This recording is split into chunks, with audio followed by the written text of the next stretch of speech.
lugar, não pode haver direito sem garantia. E o que são essas garantias? Que muito se fala, os juristas muito falam. Bom, a garantia é, de maneira muito geral, um instrumento de uso prático que vai diminuir a distância entre a normatividade de um direito e a sua efetividade. Então, existem muitos tipos de garantias: garantias judiciais, garantias institucionais, garantias políticas, etc. E, nesse contexto, se considera que o Sistema Único de Saúde é uma autêntica garantia ao direito à saúde, uma vez que ele é um instrumento institucional para diminuir a distância entre o que está na norma, dizendo que é o direito à saúde das pessoas, e o que está na realidade. Então, esse é o primeiro aspecto que eu chamo a atenção.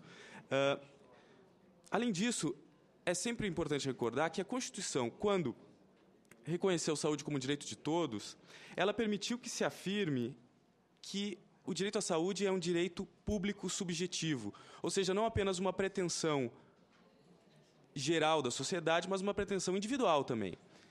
Isso já foi amplamente reconhecido pelos nossos tribunais e promoveu o que se chama hoje do fenômeno da judicialização da saúde, que muito ocorre com a judicialização do atendimento médico em todas as suas etapas, inclusive no que se refere à assistência farmacêutica, né? Sobre o tema da judicialização da saúde, existem muitos estudos hoje, e inclusive eu faço referência aos estudos de Silva Badim Marques, né?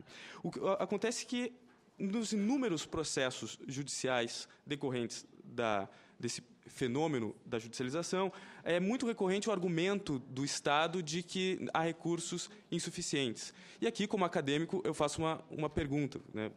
A tarefa é muito mais, talvez, de ser um perguntador do que alguém que vai dar respostas, né? Como é que o Estado pode justificar-se dizendo que faltam recursos para a saúde se não houve regulamentação da norma constitucional que determina percentuais mínimos orçamentários para que sejam destinados a esse fim, né? Isso é um problema lógico, né? Bom, sobre isso, a gente tem que recordar que, muitas vezes, é a ausência de lei que vai significar uma violação de um direito, o que pode parecer contraditório, mas é bastante interessante fazer essa reflexão.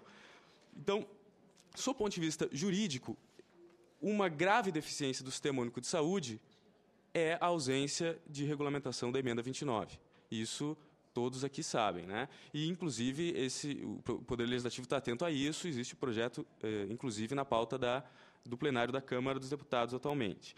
Agora, a solução para esse problema, que é um problema normativo, que eu apontei aqui, ela é a aprovação de uma lei regulamentadora, mas não pode ser qualquer lei regulamentadora. E aqui eu chamo a atenção para dois aspectos.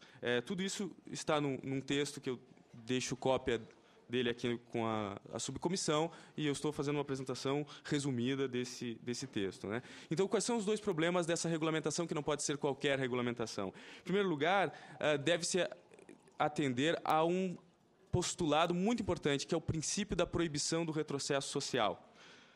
O que é o princípio da proibição do retrocesso social? Uma vez que uma determinada ordem jurídica alcance um determinado nível de proteção social, aquele estándar alcançado passa a ser vinculante para a própria ordem jurídica. Isso está de acordo com a nossa Constituição Federal, que determina objetivos muito claros para a República Federativa do Brasil, que estão lá no artigo 3º da Constituição, de diminuição das desigualdades, enfrentamento da miséria, das discrepâncias sociais, das discriminações, das distinções de todo gênero. Então, esses objetivos da República são claros ao dizer que nós temos uma meta de desenvolvimento social, ou seja, de dar sempre passos